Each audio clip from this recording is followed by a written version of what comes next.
Hi, அனைவருக்கும் வணக்கம். நம்ம இன்றைக்கி என்ன வீடியோ பார்க்க போகிறோம் அப்படின்னா, முருங்கீரை துவையல் எப்படி செய்யுதுன்னு பார்க்க போகிறோம்.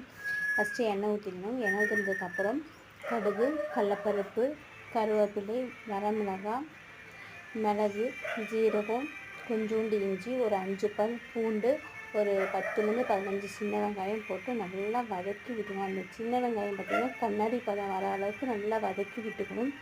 வதக்கி விட்டதுக்கப்புறம் நல்லா முருங்கைக்கீரை ஒரு 1½ கைப்பிடி அளவு முருங்கைக்கீரை அதில் போட்டு முருங்கி நல்லா வெங்காயம், பூண்டு, இஞ்சிலாம் சேர்த்துக்கணும். அதோடு சேர்த்து நல்லா கலந்து நல்லா வதக்கி விட்டுக்கணும். அந்த பச்சை வாசம் போகிற வரைக்கும் வதக்கி விட்டுட்டு உப்பு கொஞ்சோண்டு கல்லுப்பு கொஞ்சம் சேர்த்துக்கணும். கல்லுப்பு சேர்த்ததுக்கப்புறம்